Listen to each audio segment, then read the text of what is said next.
गांव में दिव्य दीपक अब चौथे दिन भी जल रहा था। न उसकी लौ बुझती थी, न उसका तेज घटता था। वैदेही हर सुबह स्नान कर दीपक के आगे बैठ जाती और उसके आगे बस मौन रहती। उसकी आंखों में अब कोई इच्छा नहीं थी, जैसे सब कुछ पा लिया हो, पर कहीं मन के कोने में कुछ अधूरा था जो उसे खींचता था। उदय अब गांव से दूर, बहुत दूर किसी से नहीं मिलता था। पहाड़ की चोटी पर एक साधु की गुफा में रहकर मौन साधना कर रहा था। कोई उसे भोजन दे जाता, कोई नहीं तो वह उपवास कर लेता। वह अपने भीतर उतर चुका था। उसकी आंखें अब बंद थीं, लेकिन उसके भीतर जो जल रहा था वह दीपक नहीं, एक अग्नि थी जो उसे बुला रही थी। एक दिन वह समाधि में था, तभी उसकी चेतना में एक स्पंदन हुआ। वह न सपना था, न कोई स्मृति, वह किसी और ही लोक से आ रही ध्वनि थी। वह आवाज कह रही थी, अब तीसरे रहस्य की बारी है। और फिर उसकी चेतना बाहर की ओर फटने लगी। उसने अनुभव किया कि उसका शरीर वहीं बैठा है, पर वह स्वयं उड़ रहा है। एक प्रकाश रेखा बनकर वह अंतरिक्ष में बढ़ रहा है। वह पृथ्वी को पार कर चुका था, तारों को पार कर चुका था, और एक ऐसे आकाश में पहुंच चुका था जहां कुछ भी निश्चित नहीं था, न दिशा, न समय, न शरीर। उसने देखा एक दीपक हवा में लटक रहा है।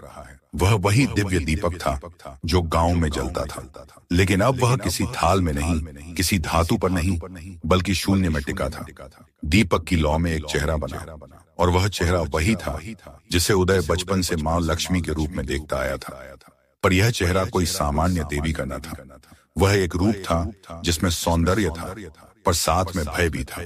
करुणा थी, पर साथ में विस्मृति भी थी। चेहरा बोला, तीसरा रहस्य न किसी थाल में मिलेगा, न किसी मंदिर में। यह भीतर के उस अंधकार में है जहां तू जाने से डरता रहा है। उदय की चेतना उस दीपक में समा गई, और वह एक नई भूमि पर पहुंचा जहां सब कुछ धुंधला था। वहां कोई जमीन नहीं थी, न आकाश, बस एक विराट ध्वनि थी। एक कंपन था, और उन कंपन में हजारों हजारों शब्द एक साथ बोले जा रहे थे, पर कोई समझ नहीं पा रहा था। तभी एक स्वर स्पष्ट हुआ, मनुष्य अपने स्वार्थ को लक्ष्मी समझ बैठा है, पर लक्ष्मी का अंतिम रूप केवल उन्हीं को दिखता है जो स्वयं को भुला दे।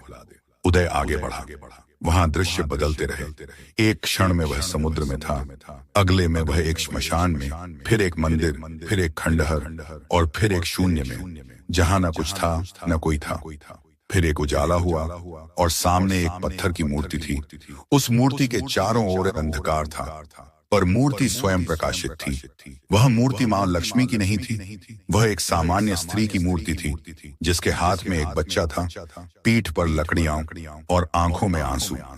आवाज आई, यह है लक्ष्मी का अंतिम स्वरूप, वह जो निर्माण करती है, छटती है, मिटती है, पर कभी मांगती नहीं। उदय की चेतना कांप गई। वह समझ गया कि यह कोई देवी नहीं, कोई कल्पना नहीं, बल्कि त्याग का मूर्त रूप है। अब उसके सामने 3 द्वार प्रकट हुए।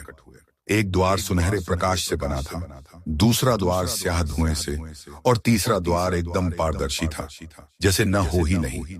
आवाज फिर आई, पहला द्वार वह है जहां तुम वह बन सकते हो जो कभी चाहा था, दूसरा वह है जहां तुम सब कुछ खो दोगे, और तीसरा वह है जहां तुम स्वयं से मुक्त हो जाओगे। उदय ने तीसरे द्वार की ओर देखा और बिना किसी द्वंद्व के उसमें प्रवेश कर गया। तभी सब कुछ श्वेत हो गया। उसकी चेतना किसी नदी में बहती रही। फिर एक मंदिर की घंटियों की ध्वनि हुई, और वह पुनः गांव में दीपक के पास आ गया।